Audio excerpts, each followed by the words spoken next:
Let's talk about NSYNC. So we've been talking, going back and forth with them for a while. There was a story that was going around that NSYNC is in the throes of putting on a reunion tour, or something or another, but because of Justin Timberlake's Lyme disease, or some people would say liar's disease diagnosis, that it may not happen.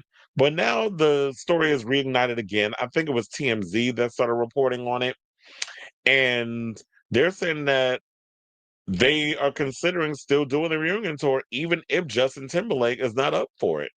So the members of NSYNC, Lance Bass, who's 46, I was gonna say fat one, Joey Fatone, who's 48, JC Chazé, who's 49, and Chris Kirkpatrick, who's 53, might hit the road without pop superstar, who's 44, amid strong demand for a reunion. This is what sources told TMZ on Wednesday.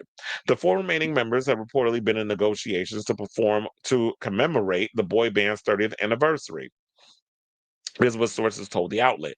The quartet is seriously considering the possibility of an arena tour without Timberlake, sources told the outlet. Insiders said the four remaining members are aware of the strong demand for a reunion show with or without Timberlake. The latest update marks the most recent effort the four members have made towards landing a lucrative series of concerts.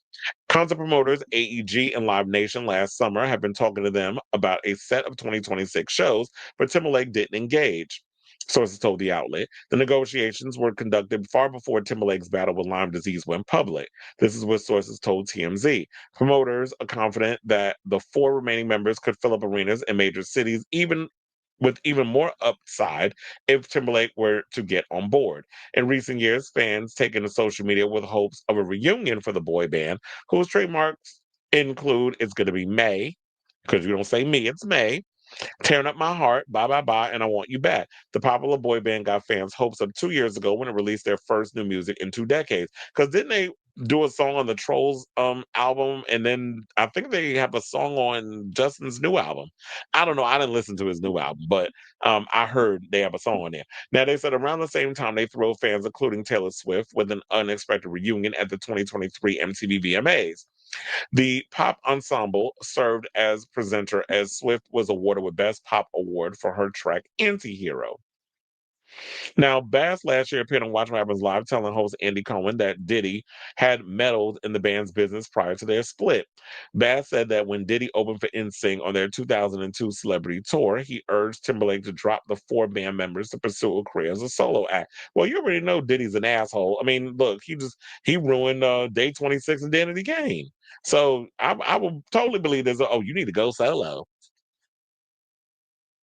He said, "I never kind of liked it because I'll say this. I overheard him talking to Justin being like, you need to drop these effers. You need to go solo." The singer continued, "I was like, I don't like you anymore, Diddy. I'm like, at my own show, what the hell?" So I never liked him. And that's my thing. I was like, wait a minute, bitch. First of all, you are a guest. You are opening for us. So NSYNC is the biggest pop stars on the planet. They know Diddy as somebody who like does like doing his stupid little dance behind everybody in his little ugly ass shiny suits.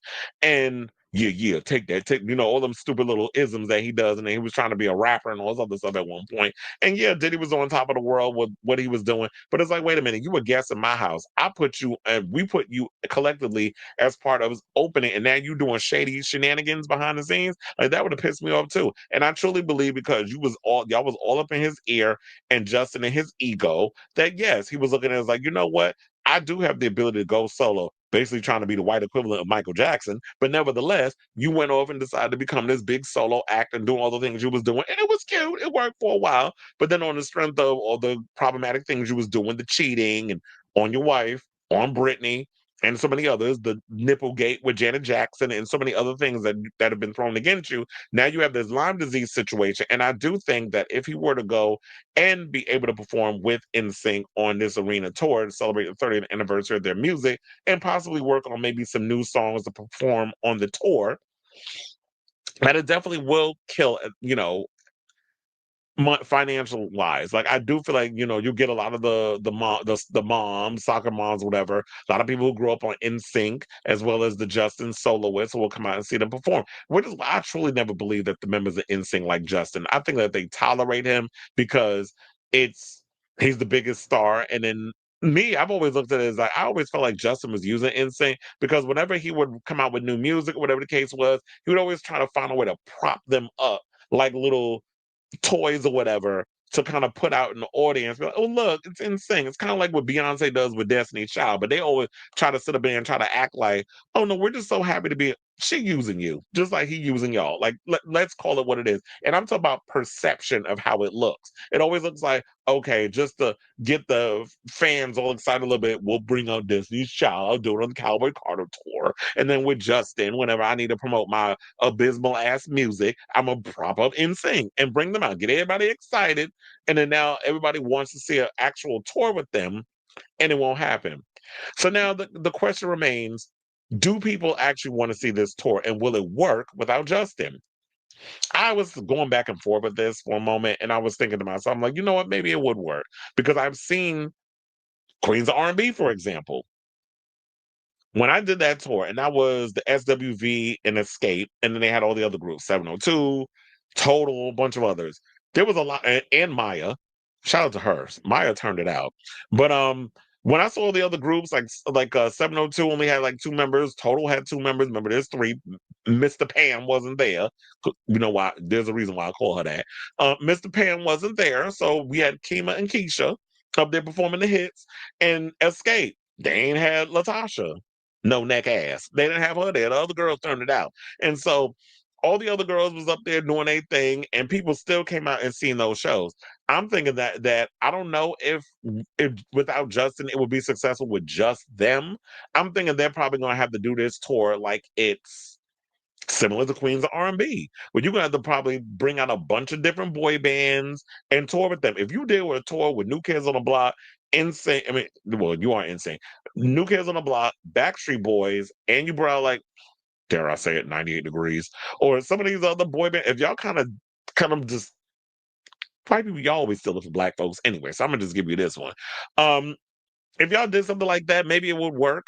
Maybe to test the waters, because we do have Jingle Ball coming up at Madison Square Garden at the end of the year. Do it every year. Maybe you need to test out the waters and have NSYNC as the quartet come out and perform those songs. See how people get a feel of it. And if the buzz is what it is on social media, then we can start talking about okay, the demand is there and we want to see this tour happen. And then y'all be able to do it without Justin. Or maybe there'll be some days you do it with Justin, do without. But then again, people are gonna have these expectations thinking he's gonna be able to come out and perform. So I don't know. It's just up to the people. But I definitely want to hear from y'all and see if y'all go if there's a possibility that this situation would work because it's like I like NSYNC, but here's the thing: I like the Backstreet Boys better. I felt like well, and then the Backstreet Boys was smart. They tried to go solo. Remember, AJ tried to do a little solo thing. Nick tried to do a solo thing. Y'all didn't care. Kevin's voice was never strong enough to even be a soloist. But then again, didn't Victoria Beckham put out an album and she can't sing worth a lick? So so I don't think it matters. There's only very few members of the Spice Girls that were able to have successful music careers.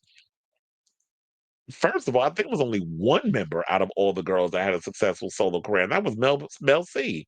Mel B's more of a reality star, but Mel C was the only one that's had a significant solo career, but still comes back to the Spice Girls and does stuff. But that's just me. But I definitely want to hear from y'all. What do you guys think of this story? Do you think that people care enough to want to go see NSYNC on tour, especially without Justin Timberlake? And I think that he knows that him being the big star, that he was been able to do what he was able to do. Somebody else pointed this out to me, and I didn't even think about this because I was like, they haven't. None of them have really been able to do anything outside of well their own music solo stuff. Joey's done Broadway.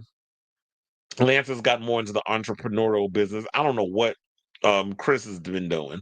Eating, I don't know. And what's the other one? JC, I don't know what he's been up to. I know he did like some little musical situation. I don't know what happened with that. I don't think anybody cared because I did see that he was promoting it, but maybe like early this year or last year or something. I can't remember.